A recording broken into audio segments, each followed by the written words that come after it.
Welcome back, Honors. Oh, it's a beautiful day. My voice is hoarse from the game yesterday, but we're going to get past it. It's supposed to be gorgeous outside, so you know what that means. It's perfect time for a flip. Now, we left off in class talking about the English Civil War, right? That was brought on by several different reasons, including a rebellion in Scotland over a common prayer book due to the fact that they're predominantly Presbyterian, due to a rebellion in Ireland, due to many different causes, mainly due to Catholic fervor versus Anglican Church of England Protestantism. Yeah, there we go. Multitudes of factors, right? Including parliamentary aggression versus a king who believes that he has divine right? So we got into how the Cavaliers are the Charles supporters, known for their wealth, their fashion of long hair, their mustache, their ostrich feathers, their very, very, very pomp and circumstance kind of nature. Now, the Roundheads, of course, known for either their helmets or the fact that the apprentices that they carried with them had shaved heads to avoid lice, to try and make them seem kind of brutish and gross. Oliver Cromwell is our Roundhead leader, who is a Puritan, which is very important to point that out. And Charles, of course, is our Cavalier leader. Now, Charles was never on the front lines with his soldiers, much like Oliver Cromwell was. All right, so Oliver Cromwell was a part of many of these major military engagements and was a phenomenal military leader himself. Whereas Charles, when he found out they lost the war, was playing chess. Don't get me wrong, love chess. I'll take any one of you in chess any day of the week, but it's not really where you're supposed to be if you're trying to win a war. You know what I'm saying?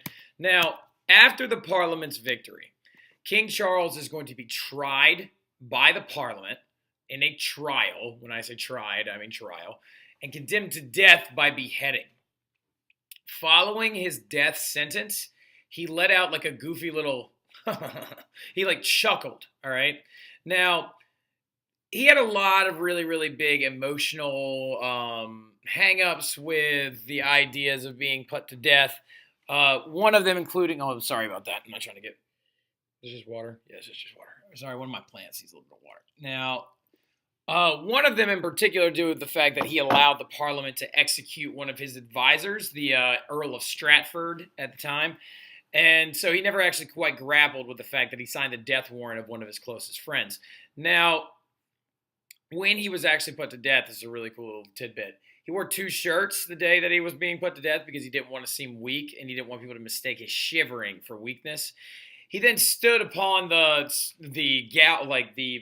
stood in outside of Whitehall, which is where the kings of England live. He stood out front of it where he was about to be beheaded, and he gave a speech emboldening his innocence, but then also saying that he deserved this because he allowed one of his friends and advisors to be put to death. And then he, on his own, got down and put his head on the block and motioned for the axe to come down, which is, if you're going to go out, that's a pretty good way to go out. He apparently also, he didn't want to faint, so he took a caffeinated drink and then took a orange stuffed with cloves and put it in his pocket, so like a smelling salt almost, because he didn't want to, if he fainted, he felt like he would go out in a very weak sense. Now we're getting into the reign of Oliver Cromwell. Now, Oliver Cromwell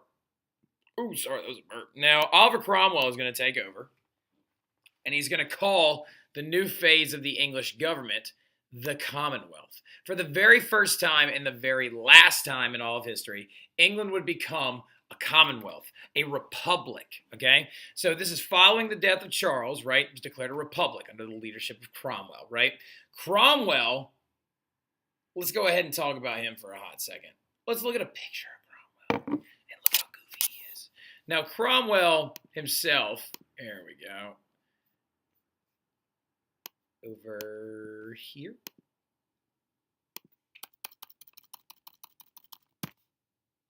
Cromwell, very abrasive, very aggressive leader.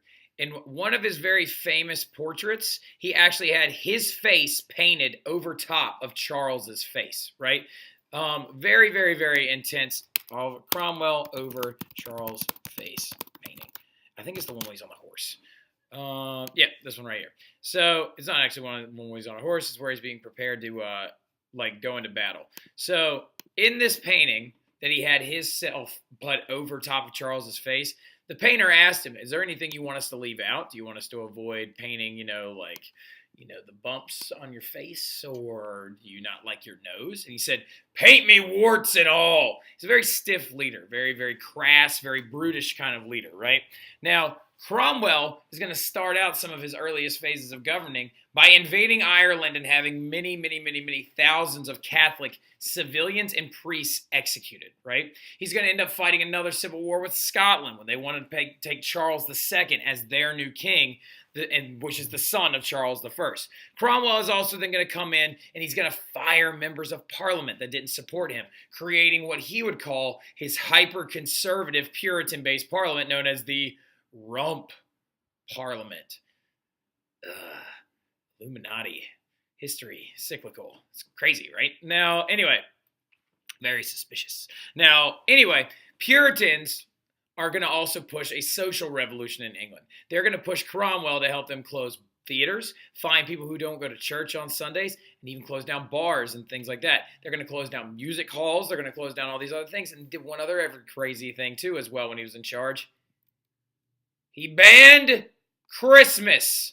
Now, this is always up for historical debate, but he technically banned like the 12 days of Christmas, okay? Because Christmas in England, like the song 12 Days of Christmas, right, was actually supposed to be a lead up to the new year, all right? And almost like a Lenten kind of Mardi Gras fashioned event, which included a lot of drinking and a lot of debauchery, and a lot of things you would ask forgiveness for whenever Christmas came around, right? Now, Cromwell saw these as heathenistic, disgusting activities because he, being a Puritan and kind of a stiff guy himself, he decides to try and ban Christmas activities, which is crazy. Now, look at these two coins really quick, just to shed some light on Oliver Cromwell. His reign did not last long. He was an older man when he took over, and I think it was in the neighborhood of 1648 to 1658, and it wasn't even very, very long. This right here is the royal symbol of the kings. It's what they would seal their letters with, right? So, as you can see, the kings would be on a horse, astride in full canter, being followed by a hunting dog, trying to show their royalty, loyalty, and prestige over others. Oliver Cromwell, who was supposed to be not a king, right, has this put on his coins. No dog, and his horse is at a trot.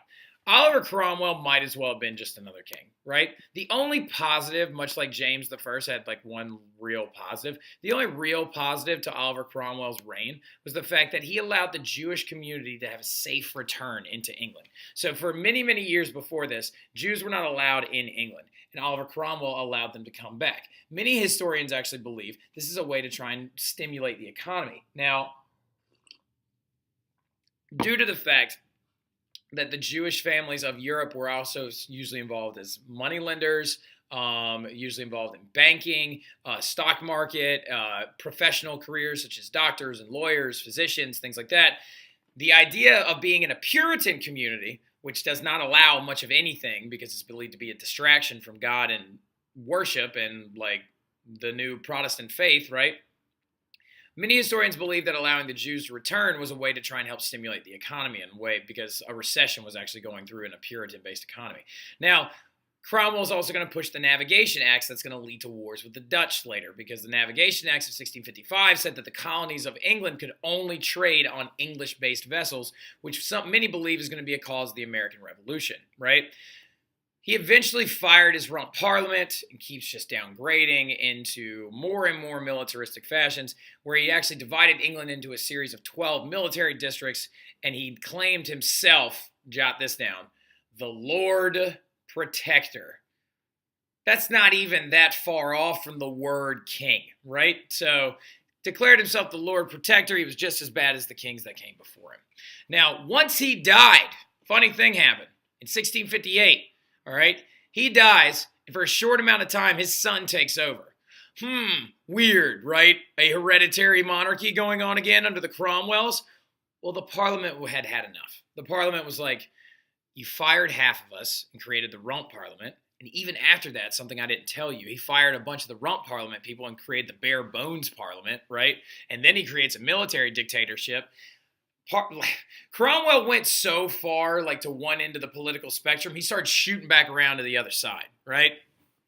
So the Parliament was very upset with the decisions that they made, and these issue that they themselves had gotten into with Cromwell and the idea that he thought his son was going to take over after him. So following the failed reign of his son, the Parliament reinstates and restores the monarchy back to England, right? What the Parliament is seeking to do by this point, though, is trying to create a balanced government in which the Parliament and the King work alongside of one another, right? So I'm going to finish up the English Civil War stuff in class on Monday, and we're going to cut it here, okay? I just wanted to talk a little bit about how he banned Christmas, and I wanted to go over the reign of Cromwell, and that was pretty much it.